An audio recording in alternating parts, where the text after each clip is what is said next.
TDP వ్యవస్థాపక అధ్యక్షులు దివంగత సీఎం ఎన్టీఆర్ 30వ వర్ధంతి సందర్భంగా హైదరాబాద్లోని ఎన్టీఆర్ ఘాట్లో ఆయన కుటుంబ సభ్యులు నివాళి అర్పిస్తున్నారు. ప్రస్తుతం బాలకృష్ణ మాట్లాడుతున్నారు. ఇప్పుడు లైవ్ చూద్దాం.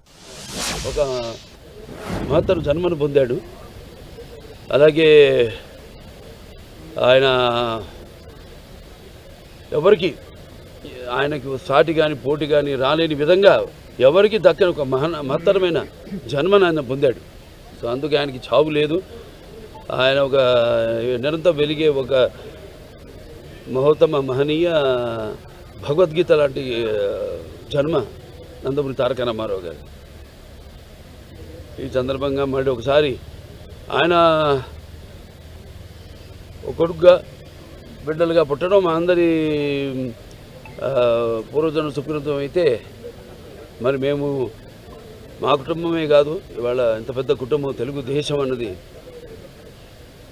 ఇచ్చి అందరినీ అందులో కుటుంబ సభ్యులుగా చేర్చి మరి ఒక పెద్ద కుటుంబాన్ని ఇచ్చి ఈ యొక్క వారసత్వాన్ని, ఈ యొక్క తెలుగుదేశం పార్టీ ఏదైతే ఈ వారసత్వం ఉందో దాన్ని ప్రతి ఒక్క కార్యకర్త భుజస్కంధాల మీద మోపి ఆయన నేను చెప్పినట్టు ఆయన ఇక స్ఫూర్తిగా తీసుకుని ఆయన ఏ పోరాట పటిమతో పోరాడి ఎన్ని అడ్డంకులు వచ్చినా తల వంచకుండా ముందుకు సాగిన ధీరోద్ధాతుడు. అలాగే ఏదైతే తెలుగు ఎప్పుడెప్పుడు మన జాతికి ఎప్పుడెప్పుడు ఏ అవమానం జరిగినా దాన్ని ఆత్మాభిమానాన్ని కాపాడిన ధీరుడు.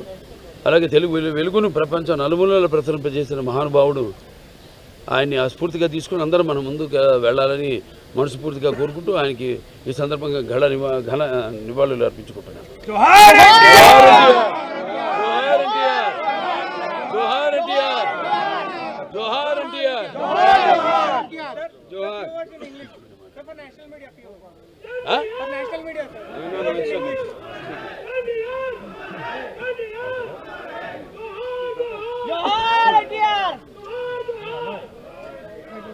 అందరికి హృదయపూర్వక నమస్కారాలు.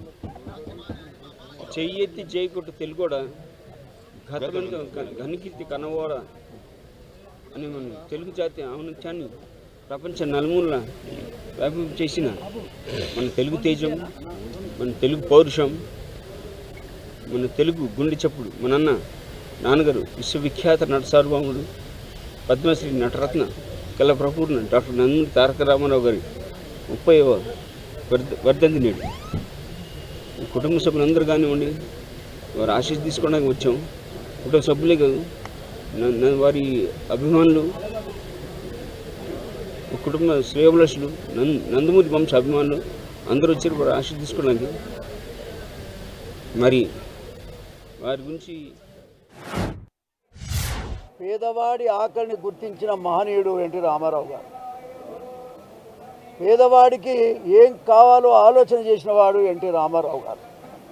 ఆనాడు ఆయన పెట్టిన స్కీమ్లే ఇవాళ ప్రభుత్వాలు ఏవొచ్చినా ముఖ్యమంత్రులు ఎవరైనా కొనసాగించేది ఆయన పెట్టిన స్కీమ్లని సందర్భంగా నేను తెలియజేస్తానికి. దానికి ఉదాహరణ ఇవాళ 2 రూపాయల కిలో బియ్యం ఆనాడు మరి 83లో పెడితే ఇవాటి వరకు కూడా మరి అదే కొనసాగుతూ ఉన్నది. అది ఎన్టీ రామారావు గారి స్కీమ్, అది పేదోళ్ళ స్కీమ్. నా దేవుడు, నన్ను తమ్ముడు అని సంబోధించి పిలిచిన నా దేవుడు ఎన్టీఆర్ గారు కర్మపదించాడు అనటానికి నాకు నోరు రావట్లేదు.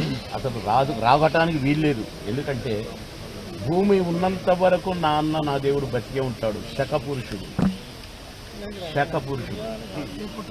ఎక్కడ చూసినా కూడా ఎన్టీ రామారావు గారు ఇప్పటికీ ఆయన బొమ్మ వచ్చిన, టీవీలో ఆయన బొమ్మ వచ్చిన, ఆయన పాట వచ్చిన ప్రజలు ఇంకా మా దేవుడు బతికే ఉన్నాడన్న భ్రమలోనే ఉన్నారు తప్ప, ఆశతోనే ఉన్నారు తప్ప చనిపోయాడు అనేది ఎక్కడా లేదు. అందరూ పుడతామండి. మా పుట్టుట కష్టటానికే క్వశ్చనే లేదు. సృష్టి కానీ చనిపోయినాక కూడా కొందరు బతుకుతారు. ఆ లిస్టులో నా దేవుడు ఎన్టీ రామారావు గారు నెంబర్ 1.